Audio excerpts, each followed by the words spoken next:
Hi friends, integration से related इस lecture में हम बात करेंगे दो और तरह के इंटीग्रेशंस की।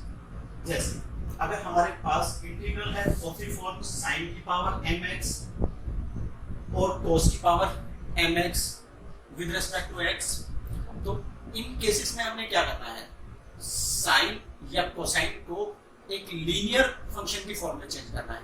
तो क्या करना है, sin 2x या sin 3x के फॉर्मूले से उसे लीनियर में बदल लेना है। cos की पावर की फॉर्म में है तो cos 2x और cos 3x के फॉर्मूले से उसे लीनियर की फॉर्म में बदल लेना है। जैसे अगर हम बोले तो हमारे पास cos 2x के फॉर्मूले हैं cos square x minus sin square x। cos square x को 1 माइनस sin स्क्वायर x लिख दूं तो ये 1 माइनस 2 sin स्क्वायर x हो जाता है। और अगर sin स्क्वायर x को 1 माइनस cos स्क्वायर x लिख दूं तो ये 2 cos स्क्वायर x माइनस 1 हो जाता है। अगर इस फॉर्मूले से मैं sin स्क्वायर x या cos स्क्वायर x की वैल्यू निकालूं तो मेरे पास आएगी sin square x equal to 1 minus cos 2x by 2 and cos square x की वैल्यू निकालूं तो वो आएगी 1 प्लस cos 2x by। तो इस तरह से मैं स्क्वायर में जब मुझे साइन या cos दिया है तो उसे लीनियर में कन्वर्ट कर सकता हूं in terms of cos x।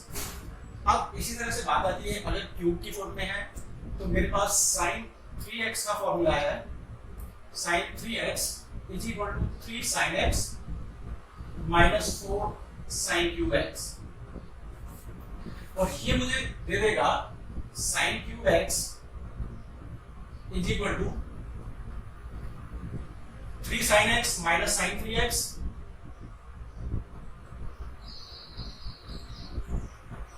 Upon 4। Cube को इस तरह से मैं लीनियर में कन्वर्ट कर दूंगा। अगर cos है तो cos 3x का फॉर्मूला होगा 4 cos cube x minus 3 cos x और इससे आपको cos क्यूब x की वैल्यू मिलेगी 3 cos x plus cos 3x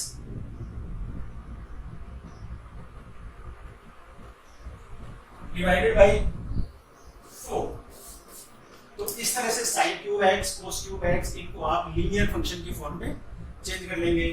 sin square x है cos स्क्वायर x है तब भी उसको लीनियर फंक्शन की फॉर्म में चेंज कर लेंगे और उसके बाद सिंपली इंटीग्रेट कर लेंगे। जैसे अभी मेरे पास sin cube 2x plus 1 with respect to x है।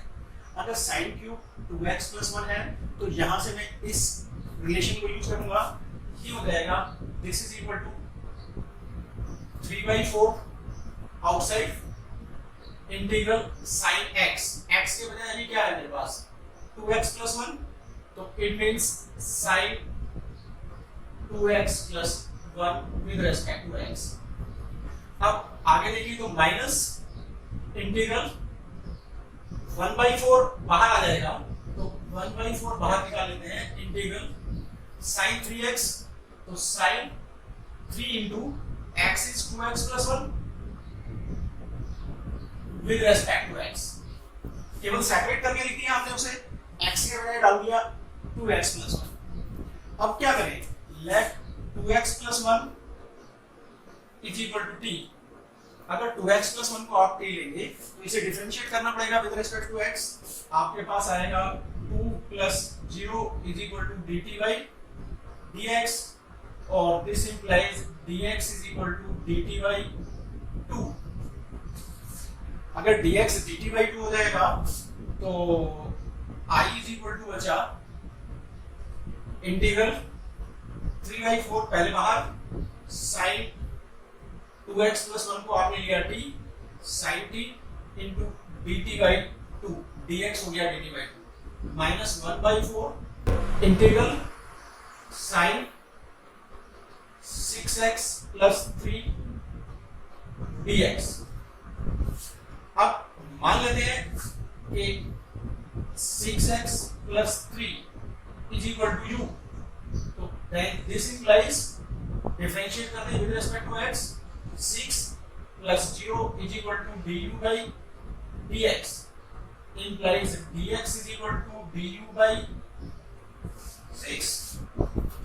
This is equal to 2 को बाहर ले आते हैं तो 3/8 sin t का integration with respect to t minus cos t minus 1/4 और यहाँ 6x plus 3 को अगर आपने लिया u तो dx हो गया du by 6 तो वो 6 में बाहर ले आते हैं तो 1/24 एंड इंटीग्रल sin u और dx हो गया du. यहाँ एक कांस्टेंट ऑफ इंटीग्रेशन इस इंटीग्रेशन की वजह से लिख लेते हैं c1. अब इससे हमारे पास आएगा minus 3/8 cos t was 2x plus 1 minus 1/24 sin u का integration with respect to u minus cos u और प्लस c2. नया constant of integration for integration of sin u हमने ले लिया c2. अब माइनस माइनस प्लस तो ये हो जाएगा 1/24 cos u u 6x plus 3 और 6x plus 3 को आप 3 into 2x plus 1 भी लिख सकते हो तो cos 3 into 2x plus 1 minus इसको बाद में लिख दिया है मैंने 3/8 cos 2x plus 1 and plus constant of integration c. c1 plus c2 दोनों मिलके हो गया c. अब इसी तरह अगर हमने इंटीग्रेट करना है cos की पावर 4 2x को cos की पावर 4x cos की power 4 2x does not matter. अगर cos की पावर 4 2x है तो इसको हम क्या लिख सकते हैं? इसको हम लिख सकते हैं integral cos square 2x whole square with respect to x.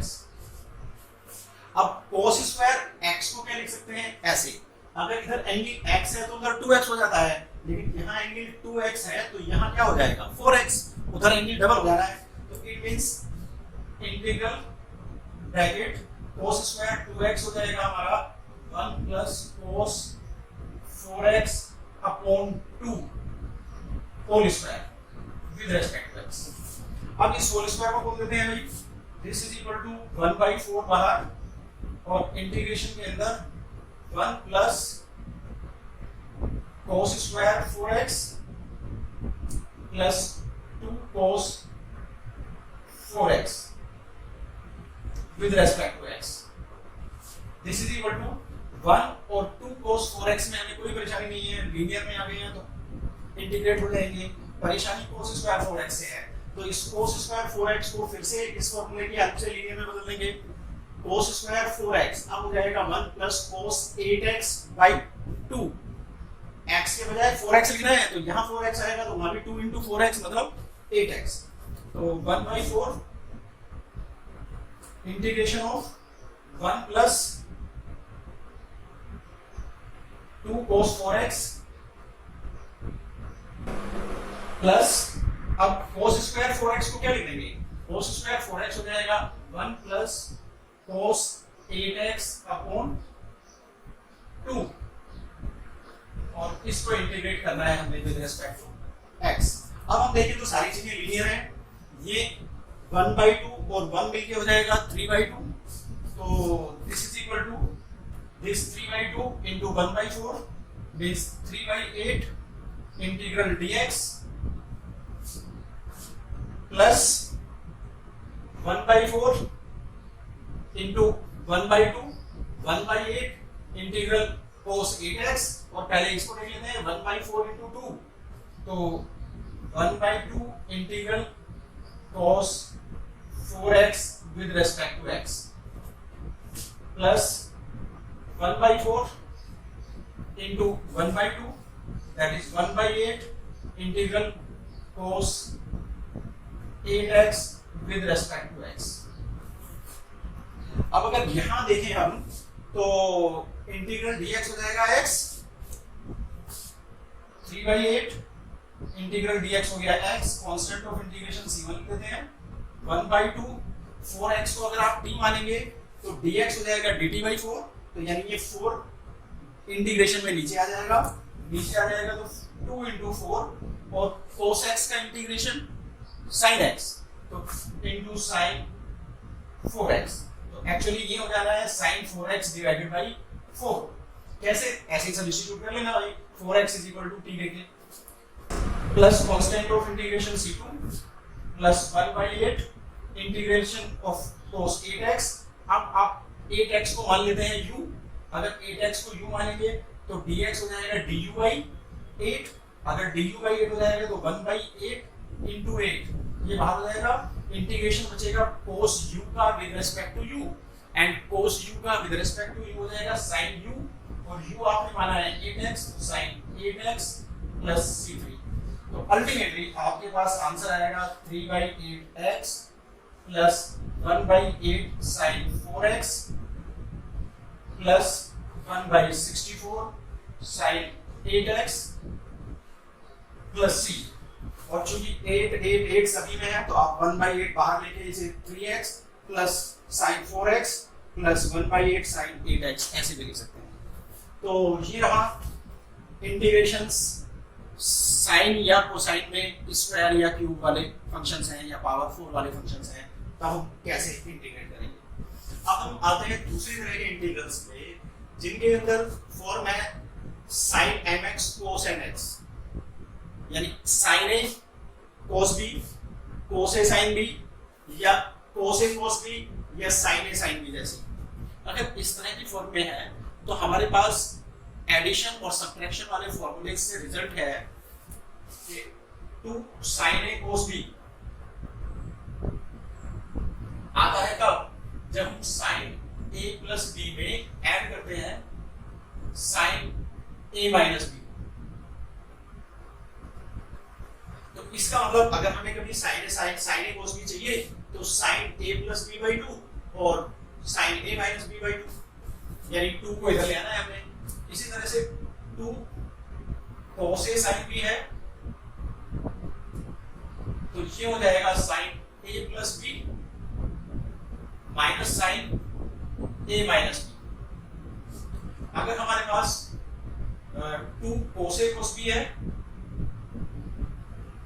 तो वो हमारे पास आता है cos a plus b plus cos a minus b से। लेकिन अगर हमारे पास है 2 sin a sin b तो ये हमारे पास आता है cos a minus b minus cos a plus b। इसका मतलब जब भी कभी हमारे पास product of sine and cos की फॉर्म में कोई इंटीग्रल आएगा तो हमें इन चारों में से कोई ना कोई एक फॉर्मूला यूज करना पड़ेगा। अब इन फॉर्मूलों के ऊपर बेस्ड मान लो हम एक क्वेश्चन लेते हैं I is equal to integral sin x sin 2x sin 3x with respect to x। अगर इसे इंटीग्रेट करना है हमने तो चूंकि साइन साइन वाली बात है तो हमें इस लास्ट रिलेशन को यूज करना पड़ेगा। अगर लास्ट रिलेशन को हम यूज करेंगे तो हमारे पास हो जाएगा I is equal to सबसे पहले sin x sin 2x, इन दोनों को साथ साथ ले लेते हैं। अगर इन दोनों को साथ में लेते हैं तो इंटीग्रल ये 2 इधर आएगा 1/2। हमारे पास बचा cos a minus b, 2x को a मान लेते हैं x को b, तो cos 2x minus x minus cos 2x plus x into sin 3x with respect to x। अब इसको हाफ बाहर ले आते हैं इंटीग्रेशन से और ये हो गया हमारा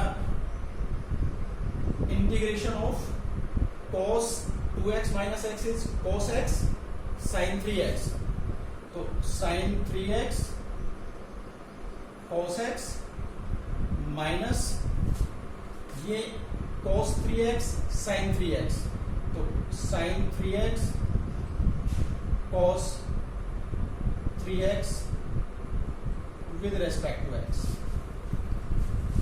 sin 3x cos 3x sorry sin 3x cos x। अब sin a cos b sin a plus b plus sin a minus b by 2 तो it means this is equal to 1/2 integration of, यहाँ अगर देखें तो sign a cos B, इस फॉर्मूले से लिख देंगे हाफ बाहर और हमारे पास आएगा साइन ए प्लस बी, तो sine 3x plus X plus sine A minus B, sine 3x minus X, minus यहां 2 से इसे डिवाइड कर दें और 2 से मल्टीप्लाई कर दें तो 1/2 into 2 sign 3x cos 3x, और इस सारे को इंटीग्रेट करना है with respect to x. This is equal to 1/2 into 1/2, that is 1/4. अब ये 1/2 सारा ही बाहर निकाल लेते हैं यार, 1/4, और हमारे पास बचा integration of sine 3x plus x. Sine 3x plus x means sine 4x with respect to x plus sine 3x minus x integral sine 2x with respect to x.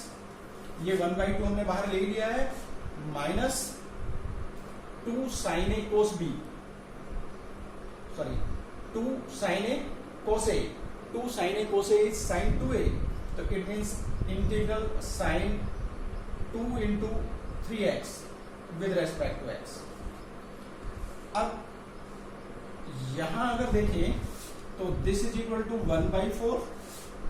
Sign 4x का integration करने के लिए 4x को अगर आप t मानेंगे तो 4x हो गया t, तो dx हो गया dt/4, तो 1/4 आ जाएगा,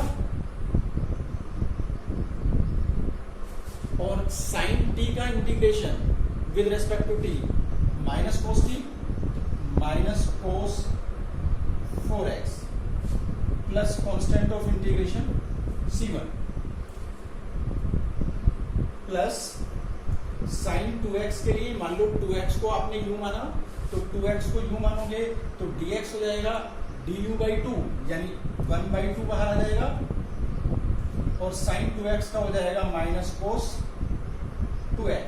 तो सीधी सी बात है, x का जो भी मल्टीपल है वो अपोन में आ जाएगा, और साइन को सिंगल टर्म मान के उसका इंटीग्रेशन हो जाएगा, प्लस c2 माइनस यहां हो गया साइन 6x, साइन 6x का हो गया minus cos 6x upon 6 plus c3, and this gives 1/4 into 1/4 1/16 minus 1/16,